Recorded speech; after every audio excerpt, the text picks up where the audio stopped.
શ્રી ગણેશાય નમઃ.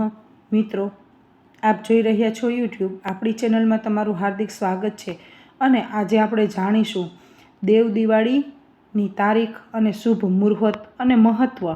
તો મિત્રો, વિડીયો જોતા પહેલાં તમે મારી ચેનલમાં નવા હોય તો મારી ચેનલને સબસ્ક્રાઈબ કરી બેલ આઇકન પ્રેસ કરી દેજો, જેથી મારા આવનારા વિડીયોની માહિતી આપ સુધી તુરંત પહોંચે. બોલો કૃષ્ણ કનૈયા લાલ કી જય. કાર્તિક પૂર્ણિમા તિથિએ દેવોના દેવ મહાદેવ ત્રિપુરાસુર નામના રાક્ષસનો વધ કર્યો હતો. આ શુભ અવસર પર દેવ દિવાળી ઉજવવામાં આવે છે. સનાતન ધર્મમાં કારતક માસનું વિશેષ મહત્વ છે. આ મહિનો સંપૂર્ણ રીતે ભગવાન વિષ્ણુને સમર્પિત છે. આ મહિનામાં ભગવાન વિષ્ણુ અને તુલસી માતાની દરરોજ પૂજા કરવામાં આવે છે. સનાતન શાસ્ત્રોમાં તે સમાયેલ છે કે 4 મહિનાના વિશ્રામ પછી કારતક માસના શુક્લ પક્ષની એકાદશી તિથિએ ભગવાન વિષ્ણુ જાગે છે. કારતક મહિનાના કૃષ્ણ પક્ષના બીજા દિવસે તુલસી વિવાહ ઉજવવામાં આવે છે.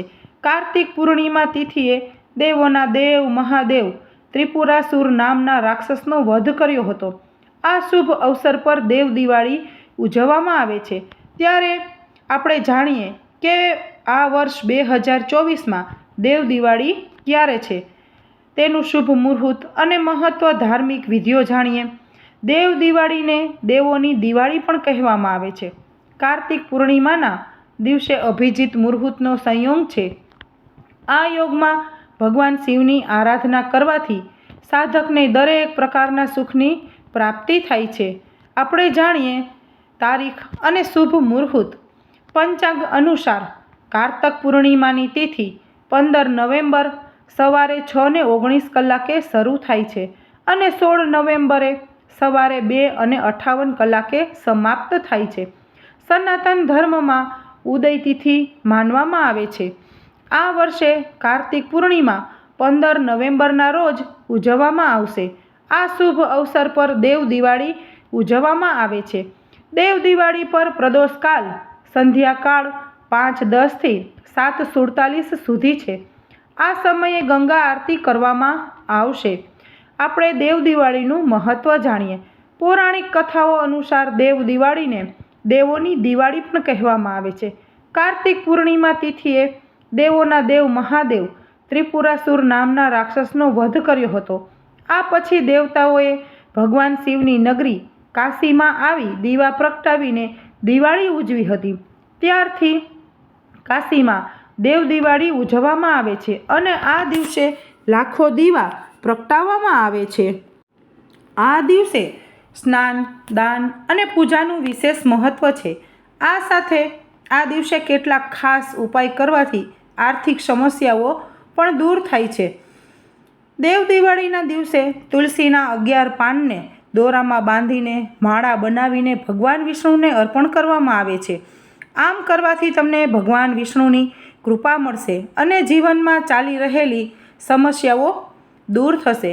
દિવાળી પર દેવી લક્ષ્મીની કૃપા મેળવવા માટે ઘરના મુખ્ય દ્વારને સાફ કરો, તોરણ લગાવો, રંગોળી બનાવો અને ગંગાજળમાં હળદર ભેરવો. સાંજે મુખ્ય દ્વાર પર ઘીનો દીવો પ્રગટાવો. આ ઉપાયથી ઘરમાં દેવી લક્ષ્મીનું આગમન થશે અને આર્થિક સમસ્યાઓમાં રાહત મળશે. કાર્તિક પૂર્ણિમા અથવા દેવ દિવાળીના દિવસે વહેતા પાણી અથવા ભગવાનના સ્થાન પર દીવો કરવાનું મહત્ત્વ છે. તેનાથી ભગવાન પ્રસન્ન થાય છે અને જીવનમાં સુખ આવે છે.